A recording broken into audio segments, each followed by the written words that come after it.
जय हिंद दोस्तों। Welcome to फौजी और क्लासेस। दोस्तों, सबसे पहले हम गणतंत्र दिवस की ढेर सारी शुभकामनाएं आप सभी को देना चाहते हैं। हमारे देश में देशभक्ति का जज्बा हर नागरिक के अंदर कूट कूट के भरा है, किंतु उनमें से कुछ को ही सेना में सेवा देने का अवसर प्राप्त होता है। मैं हमेशा से कहता आ रहा हूं कि सैनिक और सन्यासी दोनों लगभग एक बराबर के ही पूजनीय हैं। वैसा ही सौभाग्य हमारे जीवन में भी मिला और हमको वायुसेना में सेवा देने का मौका मिला।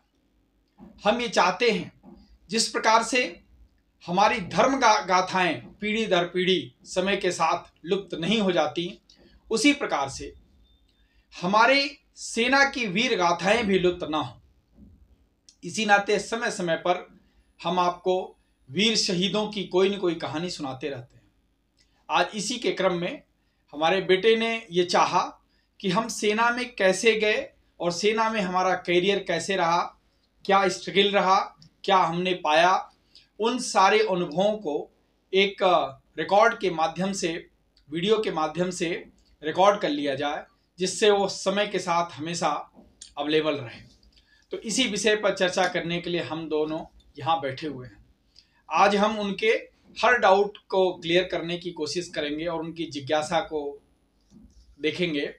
और ये सीरीज लंबी रहेगी, सेना में भर्ती होने से लेकर के और रिटायरमेंट तक भारतीय वायुसेना में हमने क्या क्या चैलेंजेस को देखा और भारतीय वायुसेना क्या क्या हमको सिखाई, उन सारी चीज़ों को हम चर्चा करेंगे। बताइए। सबसे पहले तो कि इसकी प्रेरणा कहाँ से आई जाने की, और उसके बाद जाने के बाद पहला स्टेप क्या था? देखिए, जैसा मैंने बोला, सेना के प्रति आकर्षण भारत में लगभग हर युवा को होता है। यद्यपि हमारे परिवार में कोई सेना से नहीं था, पिताजी हमारे शिक्षक थे, लेकिन जैसे ही कोई बालक युवा अवस्था में प्रवेश करता है, उसको कहीं न कहीं से सेना के प्रति आकर्षण पैदा उसके मन में हो ही जाता है। चाहे वर्दी को देख के, चाहे उनकी कथाओं को देख करके, चाहे समाचार पत्र या अन्य माध्यमों पे जो जवान शहीद होते हैं उनके बलिदान और त्याग को देख करके। तो खासियत यह है कि किसी भी त्याग और बलिदान को देख करके भारत का कोई भी युवा डरता नहीं है, कायरता नहीं शो करता, बल्कि वो खुद भी बलिदान होने के लिए तैयार हो जाता है। तो इन्हीं सब भावनाओं के साथ हमारे अंदर सेना में जाने की प्रेरणा हुई। मैं तो बेसिकली बिल्कुल गांव का एक स्टूडेंट था और मैं बीएससी कर रहा था। I was doing graduation in Saint Andrew degree college Gorakhpur. तो हमारे गेट के सामने ही, गेट के बगल में ही फॉर्म फिलअप करने के लिए दुकानें पहले होती थी, उनमें फॉर्म्स बिकते थे ऑफलाइन, उन्हीं को भर के भेजा जाता था। वहाँ से मैंने फॉर्म लिया, फॉर्म भर के भेजा। हमारा 3 एयरमैन सिलेक्शन सेंटर कानपुर में एग्ज़ाम था, वहाँ एग्ज़ाम होता है। एग्ज़ाम होने के बाद में फिर ट्रेड टेस्ट होता है आपके, उसमें ओनली साइंस के पेपर्स आते हैं। वो हुआ, उसके कुछ दिनों बाद फिर 5-6 महीने बाद फिर कॉल लेटर आया, मेडिकल आदि हुआ। तो ये जो प्रेरणा है, ये तो मात्र युवा अवस्था में जो सेना के प्रति आकर्षण है उसका परिणाम रहा। सेना में जो भर्ती का दौर आया, उस समय सिलेक्शन में के दौरान एग्ज़ाम तक तो हमको नहीं पता चला, लेकिन एग्ज़ाम से पहले एक्चुअली मैं जब बीएससी कर रहा था तो मैं टोटली सेल्फ सेंटर्ड आदमी था, अंतर्मुखी आदमी था। ज़्यादा किसी से बात नहीं करता था, अपने आप में अपने को क्लोज करके रखता था। लेकिन जब सेना में सिलेक्शन का समय आया और मैं पहली बार एयरमैन सिलेक्शन सेंटर कानपुर से ट्रेन पकड़ने के लिए मैं जा रहा था, first time I felt that I am weak from inside. उसके पहले तक मुझे लगता था कि होम सिकनेस क्या होती है, क्योंकि बहुत स्पिरिचुअल माइंड से मैं लाइफ अपना जी रहा था। तो ड्यू टू दैट स्पिरिचुअलिज्म मुझे ऐसा लगता था कि ये सेंटिमेंट्स क्या होते हैं, ये यादें क्या होती हैं, ये अटैचमेंट्स उतना कुछ नहीं समझ में आता था। But when I was leaving Kanpur and I was seeing my father, that time I felt that I am weak from inside. उसके बाद हम ट्रेनिंग सेंटर जाने के लिए वहाँ से निकले ट्रेन से। चेन्नई सेंट्रल पर हम पहुंचे, वहाँ 5-6 घंटा वहाँ MCO मूवमेंट कंट्रोल ऑफिस में हम बैठे रहे। फिर गाड़ी आई, वहाँ से हम ट्रेनिंग सेंटर पहुंचे और वहाँ से फिर हमारी ट्रेनिंग और स्ट्रगल स्टार्ट हो गई। ठीक है, फिर पहुंचने के बाद MCO के बाद फिर और आगे क्या स्टेज? हाँ, ट्रेनिंग MCO ने एक्चुअली कई जगह से लोग, कई एयरमैन सिलेक्शन सेंटर से लोग आते थे, तो उन सब का इंतजार एक साथ करके एक बार शाम को गाड़ी आती थी, तो वहाँ से हमको एयरफोर्स स्टेशन ताम्बरम भेजा गया, जो चेन्नई सेंट्रल से लगभग 30-35 किलोमीटर दूर है।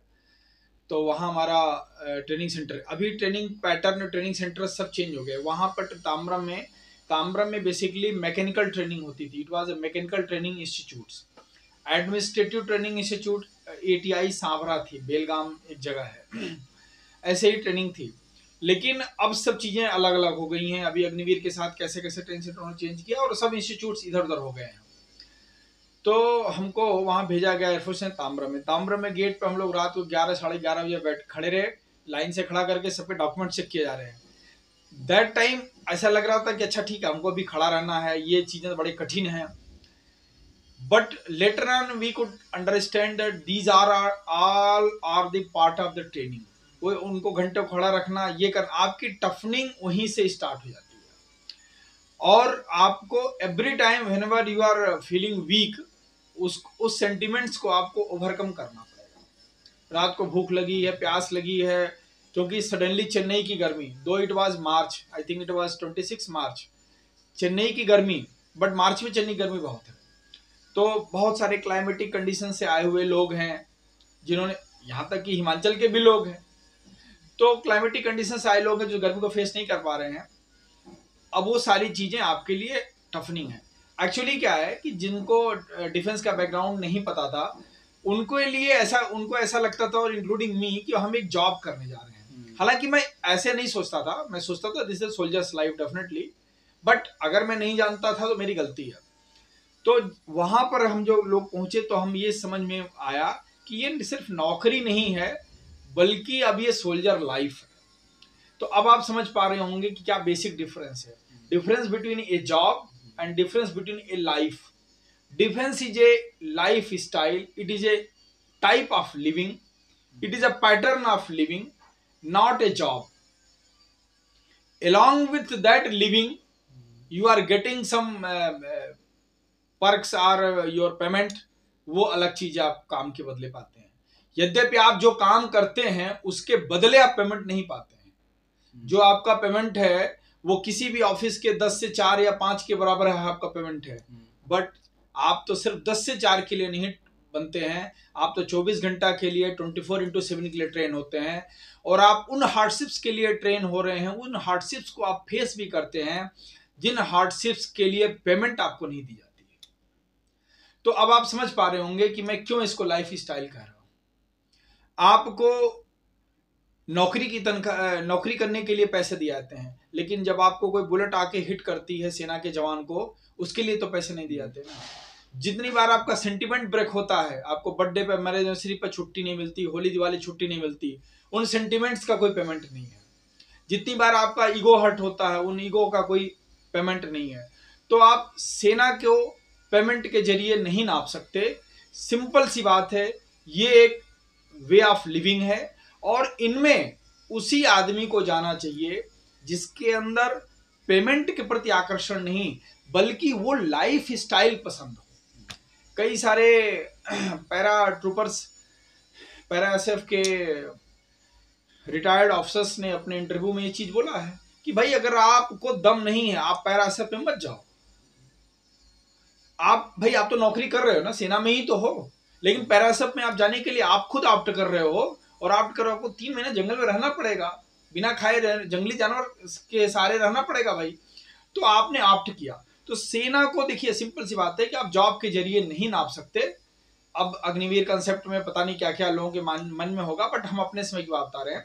हमारे समय में भी जो आदमी उसको नौकरी करने के हिसाब से गया, उसको कष्ट हुआ, लेकिन जो ये करके गया कि ये वे ऑफ लाइफ है, इसको विल एंजॉय। सुबह 4 बजे उठ के पीटी को एंजॉय, सुबह 4 बजे उठ के हेल्थ रन को एंजॉय, परेड हम एंजॉय करेंगे, जहाज पे काम सिखाया जा रहा है हम एंजॉय करेंगे, तो उसको परेशानियां कम है। तो ये सारी चीजें थी। ट्रेनिंग सेंटर में हमारा जाते ही तो हमारी जो एक्चुअल ट्रेनिंग है वो है मैकेनिकल ट्रेनिंग इंस्टीट्यूट्स में, लेकिन वहीं पर ताम्रम के अंदर एक और इंस्टीट्यूट है, WTI था, वर्कशॉप ट्रेनिंग इंस्टीट्यूट। तो हमारी जो बेसिक ट्रेनिंग है, बेसिक ट्रेनिंग मतलब जो हमको जनरल सर्विस रिक्वायरमेंट्स हमारी हैं वो सिखाई जाती हैं, जिनमें परेड है, जिनमें PT है, जिनमें जनरल डिसिप्लिन हैं, जिनमें जनरल सर्विस नॉलेज है। सर्विस की बुक भी तो पढ़ाई जाएगी, रूल्स रेगुलेशंस, एयरफोर्स ऑर्डर्स वगैरह वो सब पढ़ाए जाते हैं। तो वो पहले 3.5 महीने की ट्रेनिंग उसी WTI में होती थी, जो रनवे के उस पार था। तो हमको WTI भेज दिया गया। फर्स्ट डे सबको अलग अलग रहने के लिए दे दिया गया, नेक्स्ट डे फिर कौन किस सिलेक्शन सेंटर से आया उसके वाइज कर दिया गया, फिर थर्ड डे ट्रेड वाइज कर दिया गया। ऐसे स्टार्ट हो गई।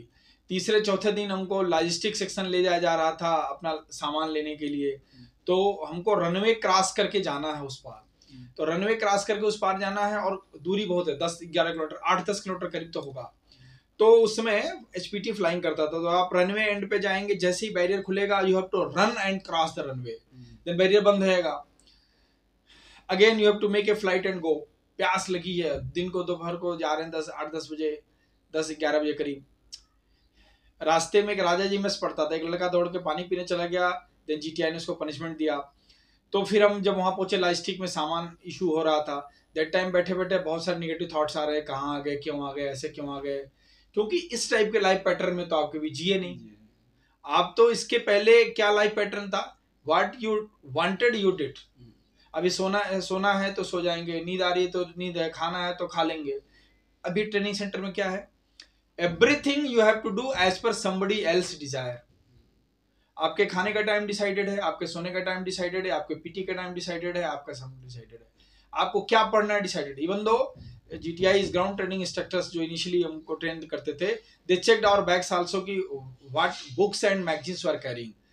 एक्चुअली क्या, अब आप कहीं पढ़ाई कर रहे हो, छोड़ के आए हो, अब वही पढ़ने लगो। बेसिक मोटो क्या है कि आप कंसंट्रेट करो ट्रेनिंग पर।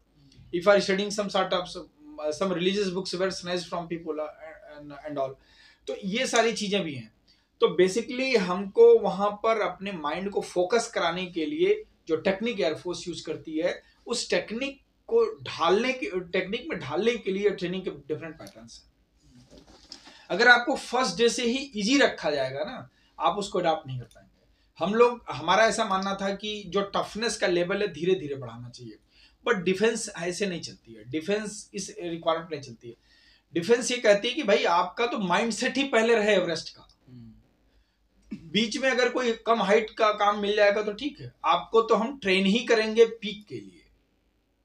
पैरा सबको 40-45 किलोमीटर दौड़ाते हैं, टायर लेके हाथ में दौड़ा रहे हैं, उसकी जरूरत हार्डली कभी पड़े या पड़े, दैट इज द एक्सट्रीम। तो डिफेंस क्या किस माइंडसेट से चलती है कि हम आपको एक्सट्रीम के लिए ट्रेन करेंगे और उसके बीच में आप सरवाइव कर जाएंगे, ये था ट्रेनिंग। बट मेरा ऐसा मानना था कि हमको जो टफनेस धीरे धीरे देना चाहिए, बट उनका ऐसा मानना नहीं है। So training started. क्या ट्रेनिंग का क्या पैटर्न था मैं आपको बता रहा हूँ। ट्रेनिंग पैटर्न ये है कि मॉर्निंग 4 o'clock और 4:30 exactly, I am forgetting something, 4:30 आपको फॉल इन होना है for PT, for health run, not PT, for health run. PT शायद आर्मी में सुबह PT होती है, हमारा सुबह हेल्थ रन होता है ट्रेनिंग सेंटर में। हम हेल्थ रन के लिए जाते हैं। हेल्थ रन कभी कभी तो कम, कभी कभी बहुत ज्यादा करा देता है GTI। हेल्थ रन होता था। हेल्थ रन से आने के बाद आपको नहाना धोना है, ब्रेकफास्ट करना है, then you have to go for the class. Class में इनिशियली शुरू में 2-3 टाइप के क्लास होते हैं, यहाँ तक कि हिंदी लैंग्वेज ही पढ़ाया जाता है। जो डिफरेंट लैंग्वेज से आए हुए लोग हैं, सोल्जर्स हैं, रिक्रूट्स हैं, उनको हिंदी भी पढ़ाई जाती है। तो वो बेसिक चीज़ों का होता है, बेसिक इंग्लिश का होता है, बेसिक लेटर राइटिंग, जो बेसिक रिक्वायरमेंट्स है वो सब चीज़ें देखी जाती हैं। फिर जनरल सर्विस नॉलेज, ये सारी चीज़ें, अभी कोई टेक्निकल चीज़ नहीं पढ़ाई जाती है। उसी के दौरान फिर आपकी सुबह PT भी होती है। तो ऐसा था कि सुबह परेड भी सिखाई जाती थी। तो परेड में आपको फुल यूनिफॉर्म पहनना तब तक नहीं सिखा दिया जाता जब तक आपको ठीक से सलूट करना नहीं आता। तो इनिशियली मुझे लग रहा है करीब 1 या 1.5 महीना हम लोग हाफ पैंट और हाफ शर्ट में ही परेड सीखते थे, क्योंकि आप सीख रहे हैं परेड। तो मॉर्निंग में ब्रेकफास्ट करके फिर 7 साढ़े 7 बजे आप फॉलोइंग हुए तो परेड के लिए आते थे। तो वो 10 बजे तक आपकी परेड होगी, फिर हाफ एन आवर ब्रेक है, देन आपका क्लास होगा, फिर 10:30 से 1:30 क्लास होगा। तो उस क्लासेस में ये जनरल चीज़ें आपको पढ़ाई जाएंगी। फिर उसके बाद लंच ब्रेक है, 1:30 से 2 टाइप में लंच ब्रेक रहता था, मतलब 1:30 या 2 लंच ब्रेक है, 3 साढ़े 3 या 4 बजे तक लंच ब्रेक, 2 घंटे का लंच ब्रेक रहता था। फिर 4:30 बजे से देन इवनिंग में पीटी है। उसमें पीटीज रहती थी, कभी कभी स्पोर्ट्स रहता था, कभी कभी दोनों है, ऑप्शनल है। तो ये सारी चीजें, और ये सारी चीजें ऐसा नहीं कि आपको सिर्फ करना है, आपको परफेक्शन के साथ करना है। अगर आप उसमें लापरवाही करते हैं तो आपको पनिशमेंट मिलेगा। परेड में भी आपको ढंग से करना है, आपको 2 बार इंस्ट्रक्टर सिखाया, आप नहीं मानेंगे, नहीं ढंग से करेंगे, आपको पनिशमेंट मिलेगा। पीटी में भी ऐसे ही है। तो एवरी टाइम ऐसा नहीं है कि उसको आप सिर्फ इंजॉय करके कर सकते हैं। ये सारी चीजें आपको अपने बाय हार्ट करनी है, आपको मेंटली इन्वॉल्व होना है। डिफेंस में एक जो सबसे बड़ी चीज ये है कि आप जहां पर खड़े हैं आपको मेंटली वहीं पे प्रेजेंट रहना पड़ेगा। परेड में क्या है, परेड सिंपल चीज, your body is there, if your mind is not attentive, आपको कमांड दिया जाएगा दाहिने मोड़, आप अटेंटिव नहीं है, one will be odd figure among this many people and you will be caught this man has not taken turn.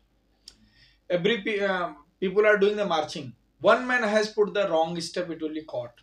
So the synchronization itself will make you odd person if you're not synchronized. For that you have to actually, ये जो parade वगैरह होती है ना, ये soldier को इसी चीज में ढालने के लिए की जाती है कि इसका अटेंशन, कमांड जो मिल रहा है उसके प्रति इसका कितना अटेंशन हो रहा है, जो इसको ऑर्डर्स दिए जा रहे हैं उसके प्रति कितना एक्शन इसके माइंड में हो रहा है। ये सारी चीजें आपको परेड से बाय हार्ट हो जाती हैं, समझ गए। तो ये हमारा पैटर्न था। 3.5 महीने के ट्रेनिंग के बाद में फिर हमको वहां से पास आउट करके भेज दिया गया कहाँ पे, मैकेनिकल ट्रेनिंग इंस्टीट्यूट। यहाँ पर हम अपनी जो बाकी की ट्रेनिंग हमने जो है 18-20 महीने हमने वहां पर ट्रेनिंग की। वहां पे क्या है, बेसिक में स्टार्टिंग में आपको बेसिक वर्कशॉप टेक्नोलॉजी पढ़ाई गई हमको।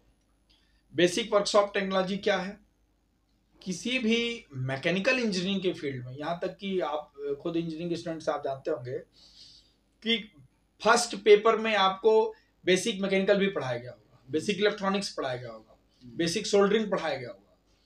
तो किसी भी इंजीनियरिंग स्टूडेंट को आगे जाने से पहले, और स्पेशली अगर मैकेनिकल का है तो उसको मैकेनिकल के बेसिक्स पता होना चाहिए। भाई what is hammer, type of hammer, what is chisel. Local language में और लोकल लाइफ में आपने बहुत कुछ देखा है, बट अभी आपको स्पेसिफाई करना है, type of chisel, type of screwdriver, nut किसको कहते हैं, बोल्ट किसको कहते हैं, भले आप जानते हो लेकिन स्टार्ट वहीं से होगा। तो ये बेसिक वर्कशॉप के इवन दो टूल्स क्या आते हैं, वर्नियर आप पढ़ के आए हैं, वर्नियर माइक्रोमीटर, अब अगेन आप उसको पढ़ना है, प्रैक्टिकल करना है। देन धीरे धीरे एयरफोर्स की ट्रेनिंग इतनी अच्छी है कि बिल्कुल चीज़ों को धीरे धीरे वो सिखाते हैं। इसके बाद में फिर जॉब बनाना, जैसे मैं आपको बताया था, जॉब को कट पीस को बनाना और उसको फिक्स करना, उसमें आपकी एक्यूरेसी और आपका माइंडसेट काम आता है कि आपने कितना, बहुत सारे लोग फेल हो जाते थे। I still remember one of the guy who is in my training, he was failed only in the job. उसको 2-3 अटेम्प्ट कराया गया because examining body is something else. Or instructor itself, they are not taking the exam. Examining body is, it was 12 TEB, Trade Examining Board. They are apart from us. तो वो fail कर दिया उसको, आपका job नहीं बन रहा है। जॉब नहीं बन रहा मतलब क्या, सिंपल से आप लोहा काट के आप लोहा फिक्स कर रहे हैं, लेकिन इस सिंपल सी चीज में अगर आपकी टेक्नोलॉजी और एक्यूरेसी काम नहीं कर रही है तो ऐसा माना जाता है कि यही चीजें तो आपके माइंड में रिफ्लेक्ट होंगी जब आप आगे काम करेंगे। तो ये बेसिक चीजें वहां पढ़ाई जाती हैं। अब उसमें जो एयरफ्रेम फिटर्स थे उनको कुछ और थोड़ा सा एक्स्ट्रा कराया था, एल्यूमिनियम शीट वेल्डिंग, ये सब चीज़ें भी हैं। जो इलेक्ट्रॉनिक्स वाले स्टूडेंट्स हैं उनको वहाँ पर सोल्डरिंग वोल्डिंग पढ़ाई, हमको सोल्डरिंग नहीं पढ़ाई गई क्योंकि बेसिकली हम मैकेनिकल के हैं तो हमको नहीं पढ़ाई गई, बट ये सिलेबस में है। तो बेसिक वर्कशॉप टेक्नोलॉजी हमको पूरी पढ़ाई गई। नट में जो थ्रेड्स हैं वो माइनस थ्रेड क्या है, प्लस थ्रेड क्या है, वो सारी चीज़ें सब, मतलब इतना माइन्यूटली उन्होंने पढ़ाया। बेसिक मेटलर्जी भी पढ़ाई गई, लो कार्बन स्टील क्या है, हाई कार्बन स्टील क्या है, पिग आयरन क्या है, राट आयरन क्या है, स्टेनलेस स्टील कैसे बनता है ना, लाइट मेटल कैसे बनता है, बेसिक चीजों ने पढ़ाया। उसके बाद फिर हमको धीरे धीरे जहाज की पढ़ाई करनी पड़ी। तो उसको जहाज में भी पढ़ाने से पहले उन्होंने जहाज के जो कॉमन पार्ट्स हैं भाई, नॉन रिटर्न वाल्व, समझ गए, close valve, shut off valve, bypass valve, समझ गए, फोर वे वाल्व, गेट वे वाल्व, इनका कॉमन डायग्राम और कॉमन उन्होंने स्ट्रक्चर पढ़ाया। क्योंकि हमारी जो बेसिक ट्रेनिंग उसमें होती थी मिग-20 एयरक्राफ्ट होती थी। मिग-20 एयरक्राफ्ट जिस डिजाइन का बना हुआ था उसके बेसिक कंसेप्ट को लेकर उन्होंने ये पढ़ाया। जब वो मामला आपका क्लियर हो गया तब जाकर के फिर वो जहाज का बेसिक सिस्टम पढ़ाने लगे। उस बेसिक सिस्टम में उन्होंने फिर जेट इंजन थ्योरी पढ़ाई आपको।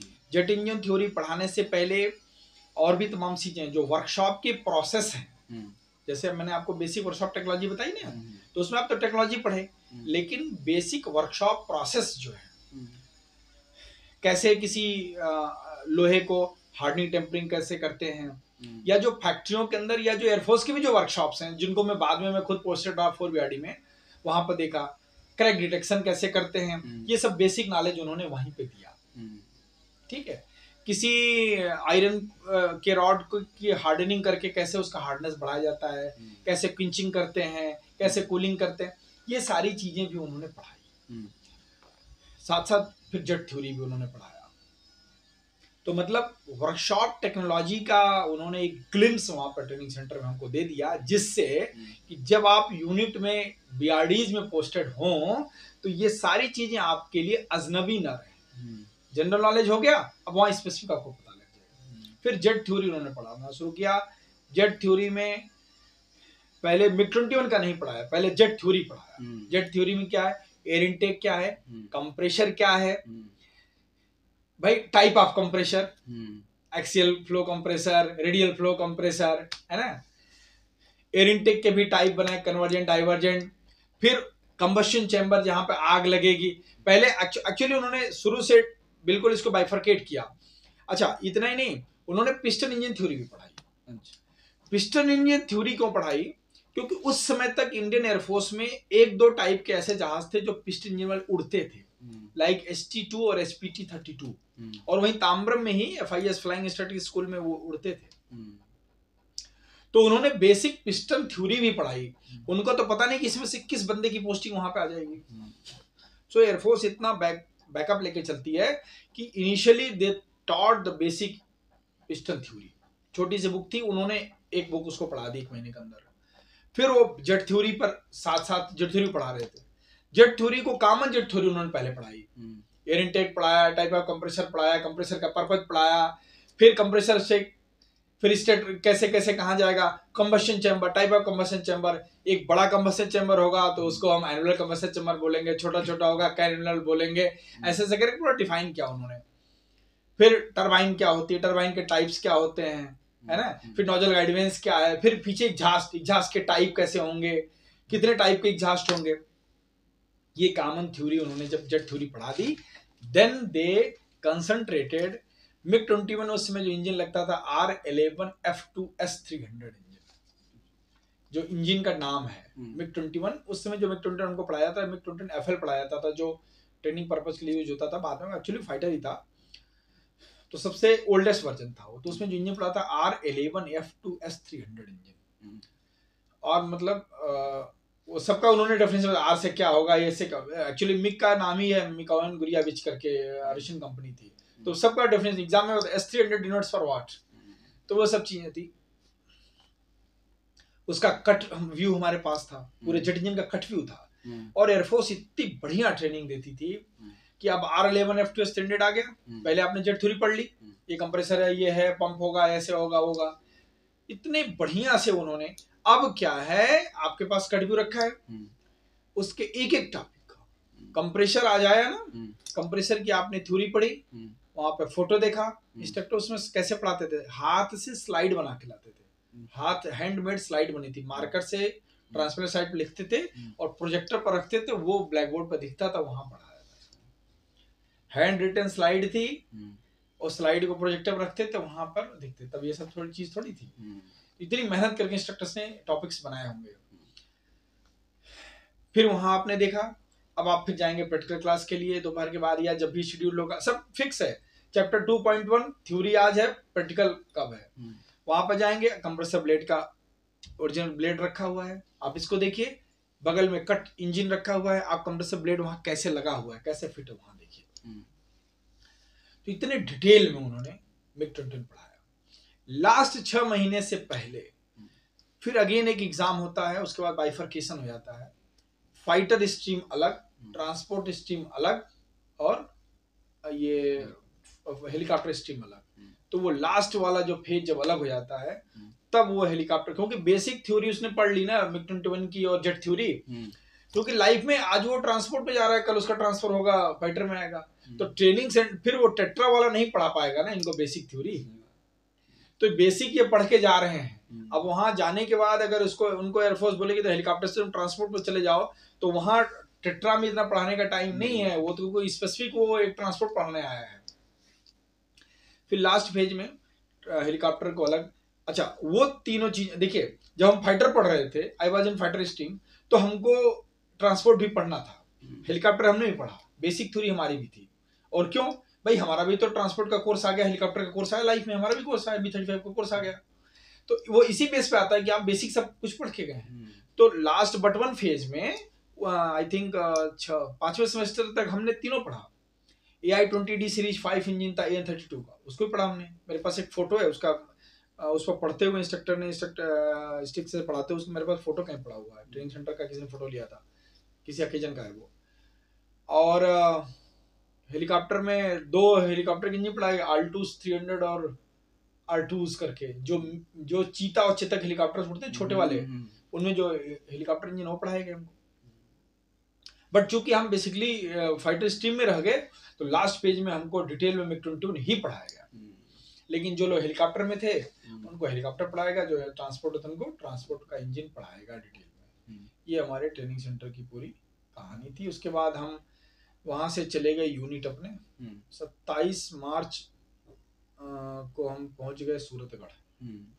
उसके बाद की कहानी अगले वीडियो में।